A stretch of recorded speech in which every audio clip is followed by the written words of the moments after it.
Makanya yang rentan untuk terpapar itu adalah orang-orang yang berganti-ganti, maaf, pasangan seksual, baik itu laki-laki dengan perempuan, dan yang marak belakangan ini adalah antara lelaki sesama lelaki. Jangan dikatakan tidak ada, tapi sangat banyak.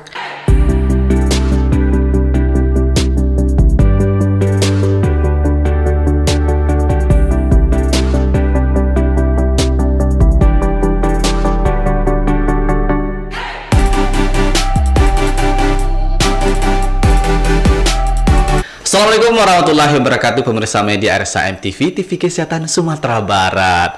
Nah, pemirsa, hari ini kita akan membahas masalah HIV atau penyakit HIV. Dan di samping saya sudah ada Dokter Yunita. Halo, selamat pagi dokter, apa kabar? Iya, selamat pagi juga. Assalamualaikum warahmatullahi wabarakatuh. Kabarnya ya baik-baik, alhamdulillah sehat selalu. Insyaallah. Kita hari ini membahas tentang HIV.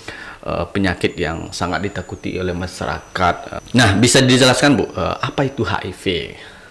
Baik, saya akan coba jawab. Mungkin ini sangat dibutuhkan untuk lebih kita mengenal apa itu dan kemudian tentu untuk menuntaskannya, mengentaskan penyakit itu.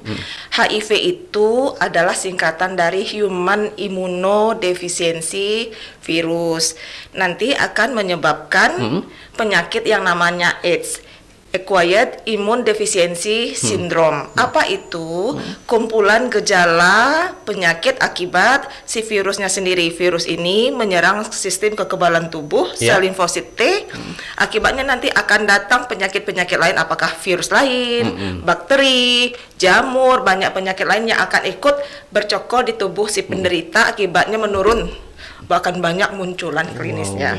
Kenapa harus diwaspadai itu HIV, Bu?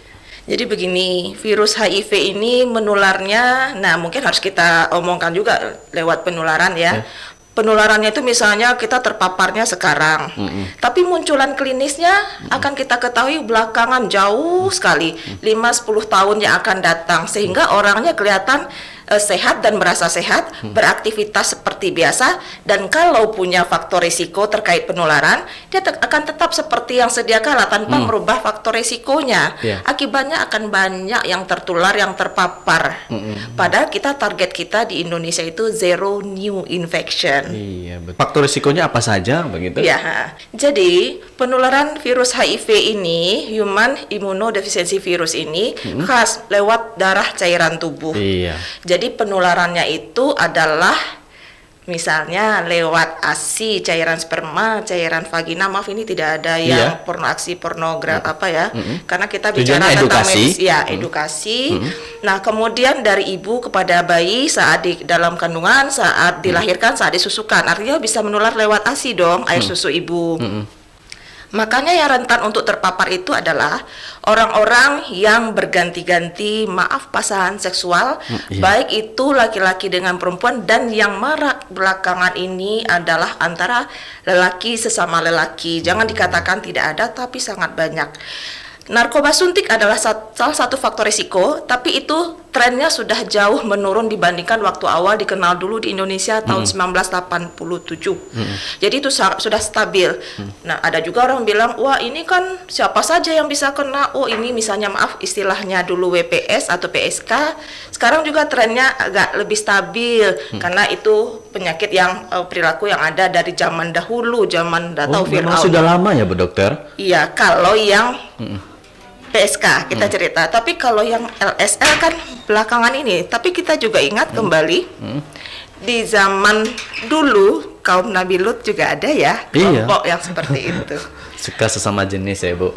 Nah, Bu, mungkin penyakit ini kan cukup malu bagi pasien itu sendiri. Nah, kalau seandainya kita yang mengalami penyakit itu, kepada siapa kita harus mengadu begitu? Ini yang urgentnya, yang penting sekali untuk diketahui bahwa kalau seseorang merasa dia punya faktor risiko, kalau dia merasa dia pernah mungkin dulu kita istilahnya khilaf, pernah katakanlah dalam tanda kutip nakal.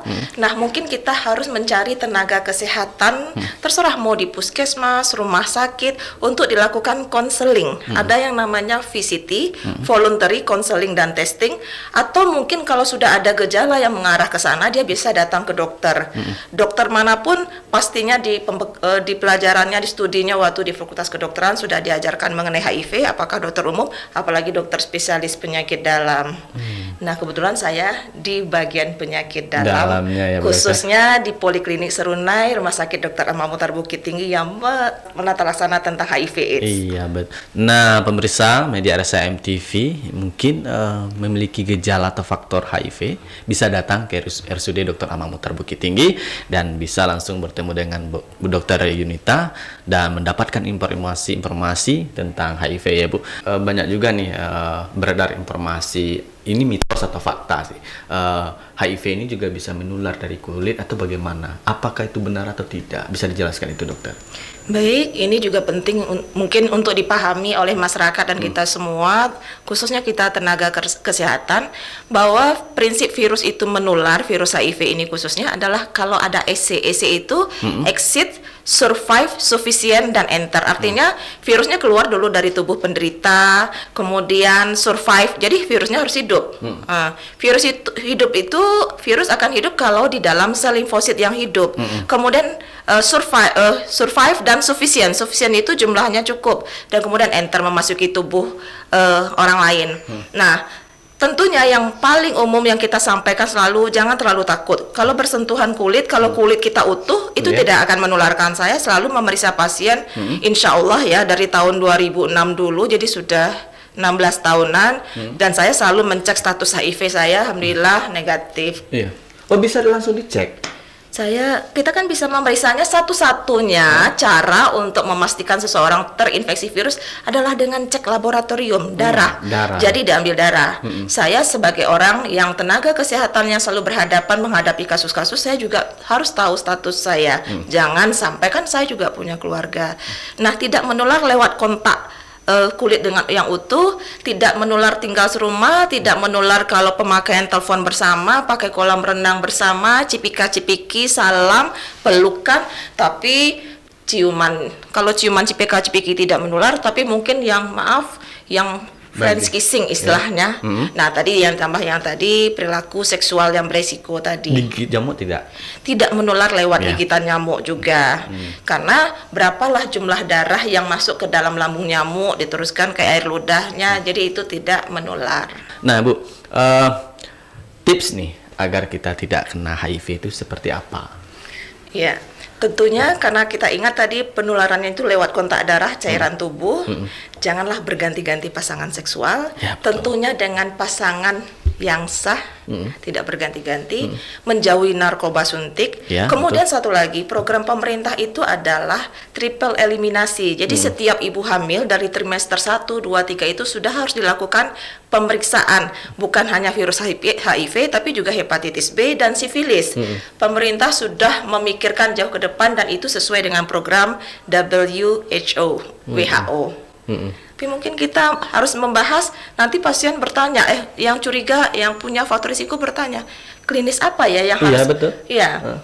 Kita harus alert, kita harus memikirkan bahwa seseorang ini dari aspek tenaga kesehatan, dokter ataupun perawat atau siapapun bidan misalnya, atau si pasien dia punya faktor risiko kalau dia memiliki gejala demam yang terus menerus, hilang timbul, berat badan ini yang karakteristik, penurunan berat badan yang drastis, kadang-kadang lebih dari 10 kilo dalam 1 bulan, 3 bulan itu, kemudian ada batuk sesak nafas, mungkin ada infeksi paru, pneumonia atau tuberkulosis, ada diare yang tidak sembuh-sembuh, kemudian ada jamur di mulut, ada PPE, dan banyak lagi gejala yang lainnya. Luar biasa, banyak sekali ya Bu Dokter. Banyak. Nah Bu Dokter, bagi pasien ini ya, apakah penyakit ini bisa disembuhkan Bu Dokter? Ya, ini sangat krusial ya untuk dijawab juga. Penyakit ini selalu kita sampaikan tidak bisa disembuhkan karena kita harus mengkonsumsi obat ARV. Jadi ada obat namanya antiretrovirus ARV yang harus dikonsumsi oleh pasien seumur hidup. Kenapa? Sifat obat ini adalah menekan replikasi pembelahan virus, tapi tidak bisa membunuh secara habis. Artinya kalau tifus sembuh kita bilang, DHF sembuh. Tapi kalau HIV tidak. Tapi kalau saya selalu sampaikan kepada pasien, ibaratnya orang diabetes, hipertensi itu harus seumur hidup. Makanya termasuk penyakit kronik. Sudah mulai Kemenkes, Dinas Kesehatan mengatakan ini adalah penyakit kronik. Makanya berlaku ketentuan penyakit kronik dari Kemenkes tersebut. Jadi dengan mengkonsumsi obat ARV yang tersedia mungkin di rumah sakit rujukan yang ditunjuk pemerintah, kemudian ada di puskesmas, orangnya dapat menaikkan level kekebalan tubuhnya ditandai dengan klinis membaik, berat badan naik, tidak muncul lagi infeksi oportunistiknya. Kemudian juga kita cek CD4-nya akan meningkat. Viral load jumlah virusnya undetectable, tidak terdeteksi ya.